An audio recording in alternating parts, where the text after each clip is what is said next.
It is now official. Lane Kiffin has made the decision to leave Ole Miss to become the next head coach of the LSU Tigers. We went through a lot with Keith Carter trying to figure out a way, to make this playoff run work. And yeah, he asked me not to come to the meeting and said I couldn't come, but which I totally understand. I would just say any player that goes to play for Lane Kiffin, just understand one thing. It's not about the program, it's about Lane Kiffin. Lane Kiffin just did something that has never happened before in college football history. A head coach just left his team right before the college football playoff. He didn't wait until after the season. This didn't happen during the offseason. This happened right now with his team about to play for a national championship for the first time ever. And the craziest part about this is it's not even the messiest exit of his career. You see, Lane Kiffin has a history, the kind of history that includes getting fired at an airport or having students burn mattresses outside of his office and being called a disgrace by an NFL owner who used an overhead projector just to prove his point. And we're gonna get to all of that, but first you need to understand what just happened over the last 48 hours, because this story involves a $98 million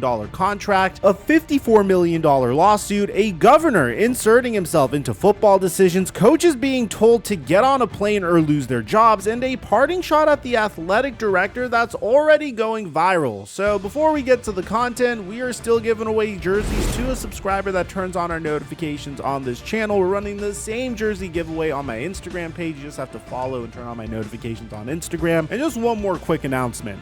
We just had our most epic weekend of all time, making over $1,000 through my NBA and NFL plays, one of which that I gave on this very YouTube channel. And I'm rolling those profits into the games tonight. I have two plays for you guys in this very video for the NBA and the NFL. What you want to do is first sign up for Prize Picks using my promo code Mikerophone so you can get $50 when you make a play of $5 or more. And then if you're an NFL fan, tail this pick for Monday Night Football. I have Younghoe Koo getting at least one field goal, Drake May throwing for 246 passing yards, and Travion Henderson getting more than 13.5 rush attempts. Everyone is over this for the last 5 games, so this should be easy. And I'm going to try to turn $40 into $150. Now for the NBA, I think Jake LaRavia is going to get some run tonight because it's a back-to-back for the Lakers. I think he's going to score at least 5 points. Rui Hachimura is going to attempt more than 9 field goals, and Tyler Hero's fantasy score is going to be under 36.5. Now I give additional plays on my Instagram story, and if you go to the link right below my Prize Picks link, the WAP link in the description down below, we have a Discord server that's been profiting on a daily basis that you could join by clicking that link. And thank you Prize Picks for sponsoring today's video. Mic check 1 2 1 2. What's going on, everybody? So here's where we are. On Sunday afternoon, Lane Kiffin posted a statement to X announcing he was leaving Ole Miss to become the next head coach at LSU. Now, coaches changing jobs happens all the time, but Lane Kiffin being Lane Kiffin, he couldn't just announce the move and thank everyone for the memories. No, he had to throw the Ole Miss athletic director Keith Carter under the bus as well. In his statement, Kiffin said he wanted to stay and coach Ole Miss through the playoffs. He wrote that he was hoping to complete a historic 6-season run with this year's team by leading Ole Miss through the playoffs, capitalizing on the team's incredible success and their commitment to finish strong. That sounds reasonable, right? But then he added this: my request to do so was denied by Keith Carter, despite the team also asking him to allow me to keep coaching them so they could better maintain their high level of performance. Unfortunately, that means Friday's Egg Bowl was my last game coaching the Rebels. Did you catch what he just did there? He said that I originally wanted to stay and my players wanted me to stay, but the university forced me out. He's pretty much painting himself as the victim in this whole situation after he made his decision. ESPN's Matt Schick wasn't having it. He tweeted, "Reminder today that Lane Kiffin is not the victim. Yes, the calendar needs an adjustment and it required an answer from Kiffin at an inopportune time, but nobody forced him to make the decision that he made. That's on him. Decisions have consequences." And that's really the heart of this whole thing. Nobody pointed a gun to Lane Kiffin's head and said, "Hey, you better take this job right now or else." Nobody said that you had to take the job right here, right now, right before the playoffs start. He made a choice. He chose the money. He chose LSU, and now he's trying to spin this whole decision like he is the victim here. It's almost as if Ole Miss is the bad guy for not letting him coach their team while simultaneously being employed by their rival. But here's what I haven't told you yet. The money LSU is paying Kiffin is absolutely insane, and when you hear the numbers, you might understand why he made this decision. But you also need to know what LSU just went through to even be in this position to hire him, because that story involves a fired coach, fired athletic director, a lawsuit, and $54 million that LSU desperately tried not to pay. Let's talk about the bag first, because this is where your jaw is going to hit the floor. LSU is reportedly paying Lane Kiffin somewhere between $12 to $14 million per year on a 7-year deal worth up to $98 million total. That would make him one of the highest paid coaches in college football history. For comparison, Kirby Smart at Georgia, the guy who's won 2 national championships, makes $13.3 million per year. Kiffin is about to make more than him, and he's never even made a playoff game as a head coach. But wait, there's more. On top of that massive salary, LSU is also promising Kiffin somewhere between $20 to $25 million annually for NIL and roster procurement. That's money specifically earmarked to go get players through the transfer portal and recruiting. So when you add it all up, we're talking about LSU committing well over $100 million to Lane Kiffin and building his roster over the next 7 years. Now here's where this all gets really insane. Do you remember when I told you that LSU went through something to get here? Well, they literally agreed to pay their last coach $54 million just to go away, and that process was an absolute disaster. You see, this whole Lane Kiffin situation only exists because LSU made one of the worst coaching hires in recent memory. Back in 2022, they poached Brian Kelly from Notre Dame and gave him a 10-year, $95 million contract. Kelly was supposed to bring championships back to Baton Rouge. He was supposed to restore LSU to glory. Instead, he went 34-14, never won the SEC, never made the playoff, and the program was regressing so badly that they fired him after a 49-25 home loss to Texas A&M back in October. The Tigers were 5-3 at the time, and the fan base had completely turned on him. Now, firing a coach who isn't working out is normal. It happens every year. But what LSU tried to do next is where things went completely off the rails. After firing Kelly, LSU tried to avoid paying his full buyout. They claimed that Kelly was never formally terminated. They argued that their former athletic director, Scott Woodward, who announced the firing, didn't actually have the authority to fire Kelly. So technically, according to LSU, Kelly was never really fired. They were just trying to find a loophole to avoid paying him $54 million. Kelly wasn't having it. He filed a lawsuit against LSU, and after a legal battle that lasted weeks, LSU finally caved and agreed to pay him the full $54 million buyout. In his contract, Kelly was entitled to 90% of his remaining salary through 2031, paid out in monthly installments. And it gets even messier. Louisiana Governor Jeff Landry publicly criticized the Kelly buyout, saying, "We are not going to do that again." He even inserted himself into the coaching search, with reports saying that he basically told the school that former athletic director Scott Woodward would have nothing to do with selecting the next coach. The governor of Louisiana was telling a university who could and could not make hiring decisions. So let me make sure you understand what went down here. LSU paid Brian Kelly $54 million to leave after he didn't win anything. Then they turned around and committed close to $100 million to Lane Kiffin. That's over $150 million on 2 coaches in the span of a month. And the governor who said we're not doing that again just let them do exactly that. But here's the thing. If you're an Ole Miss fan feeling betrayed by Kiffin right now, I need you to understand something. You were warned, because Lane Kiffin leaving jobs in chaotic, messy, bridge-burning fashion is as predictable as the sun coming up tomorrow morning. And his history is absolutely wild.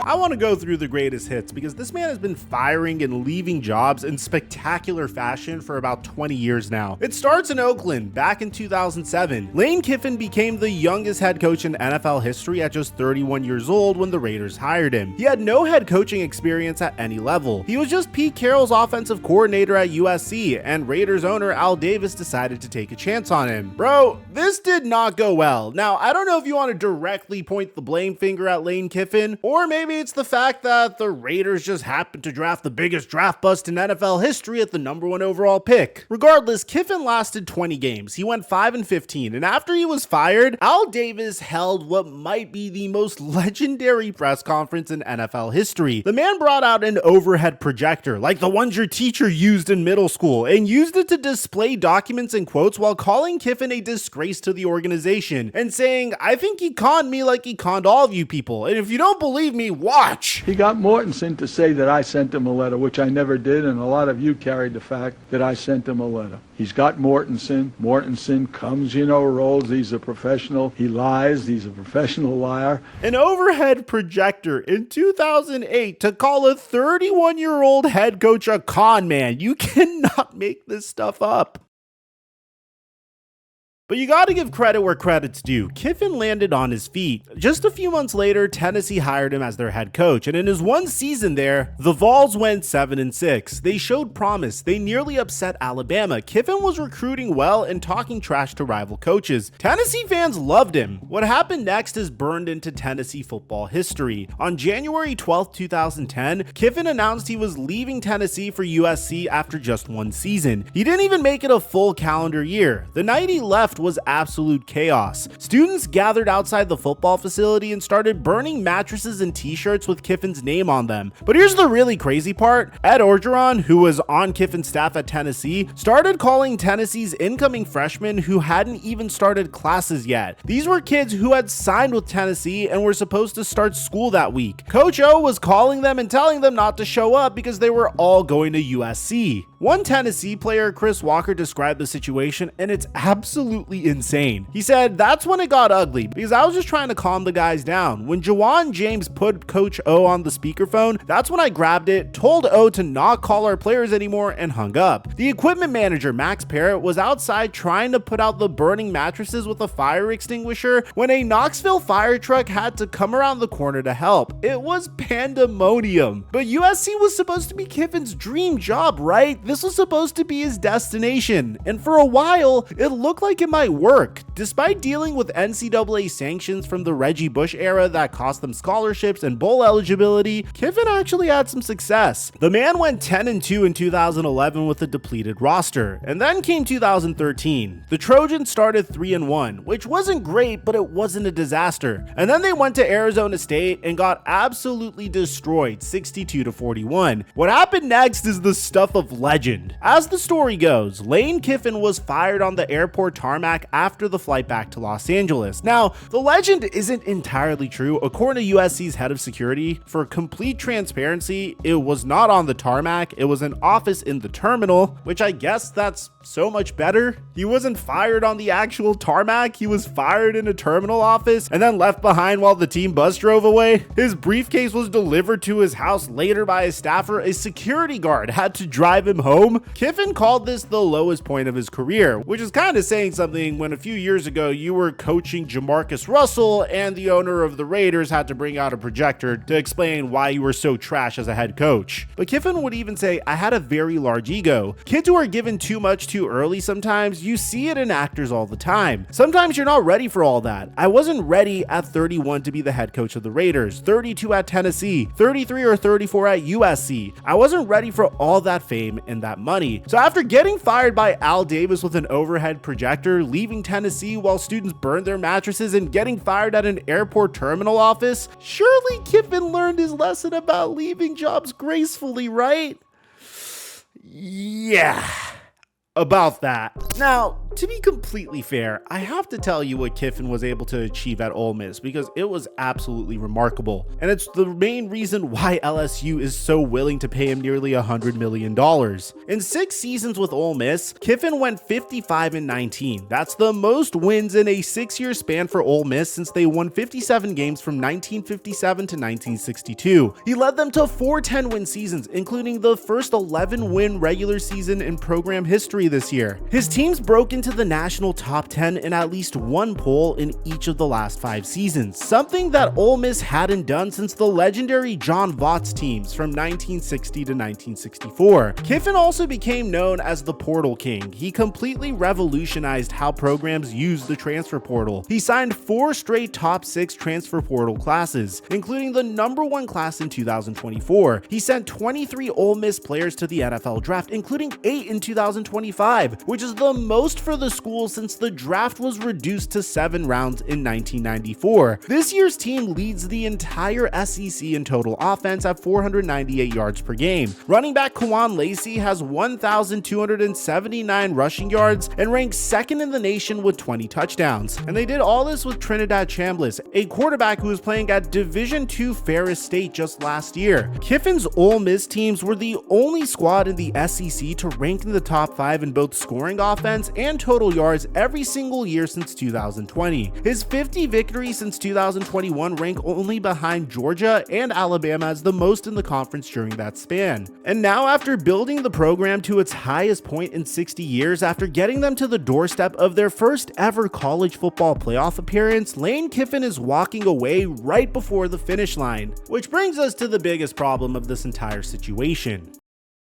Ole Miss is 11-1 right now. They're about to make their first ever college football playoff appearance. This was supposed to be the culmination of everything Kiffin had built over 6 years, the greatest season in program history. And now the guy who built it won't be there to see it through. And here's the thing that makes this even worse for Ole Miss. The College Football Playoff Selection Committee warned this could impact their seeding. Committee Chairman Hunter Yurachek said last week that if Kiffin left before the playoff, it could be considered when doing the final ranking. The committee's official protocol specifically mentions the unavailability of key players and coaches that may have affected a team's performance during the season or likely will affect its postseason performance as a factor they can use when ranking teams. A source close to the committee told CBS Sports that Kiffin leaving would be viewed in a negative light and that they would drop Ole Miss in the seeding. Right now, the Rebels are ranked 7th. If they fall below 8th, they'd have to play on the road in the first round instead of hosting at home. And this isn't just about pride. Last year, home teams went 4-0 in the first round of the playoff with an average margin of victory of 19 points. The Oxford mayor said hosting a playoff game would bring over $50 million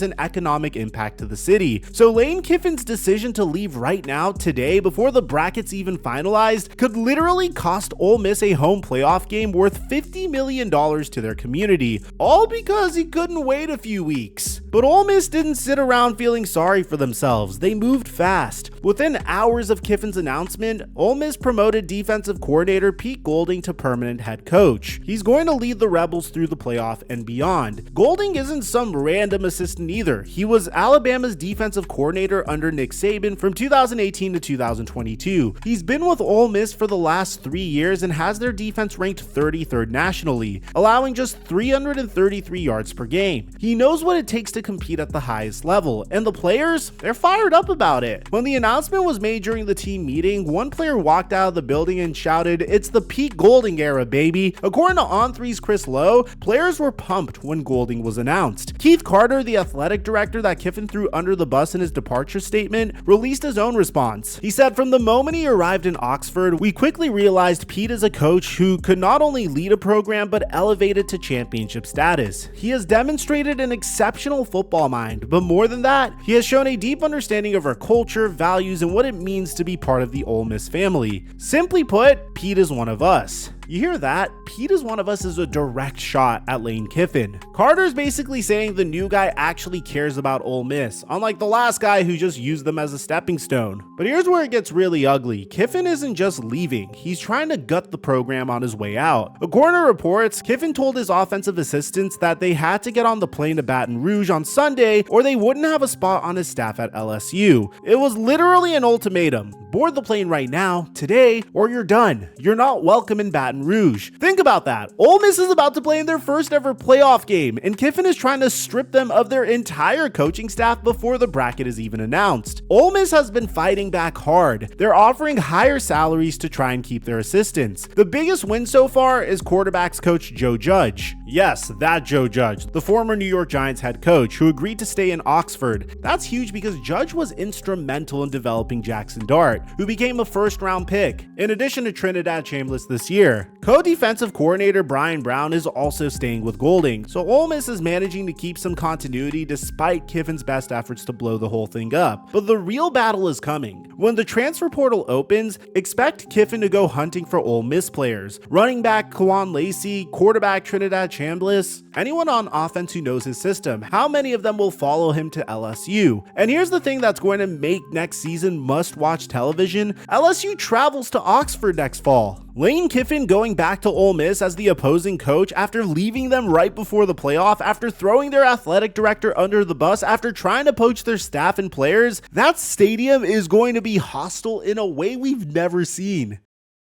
So let's look at this from LSU's perspective. They just spent $54 million to get rid of Brian Kelly, and now they're spending close to $100 million on Lane Kiffin. That's a massive gamble on a guy who has a documented history of leaving programs in chaotic fashion. But here's the argument for why it might work. Kiffin is legitimately one of the best offensive minds in football. He's a proven winner in the SEC. He knows how to recruit in this conference. He knows how to dominate the transfer portal. And unlike Brian Kelly, who never really fit in at LSU, Kiffin has thrived in SEC culture. Kiffin will be the first coach in SEC history to coach at 3 current programs of the conference: Tennessee, Ole Miss, and now LSU. He's built his entire career in this league. He knows the landscape, he knows the recruiting battles, and he knows what it takes to compete with Georgia and Alabama. The question is whether he can finally get over the hump, because for all of his success, Kiffin has never won an SEC championship. He's never made a college football playoff. He's never won a national title as a head coach. He got close at Ole Miss, but he left before he could finish the job. At LSU, a school with 4 national championships that expects to compete for titles annually, that's the standard. Anything less than competing for championships will be considered a failure. And given how much money they're investing, they're going to expect results fast. College football in 2025 has been absolutely insane. Coaches are leaving teams before playoff games. $100 million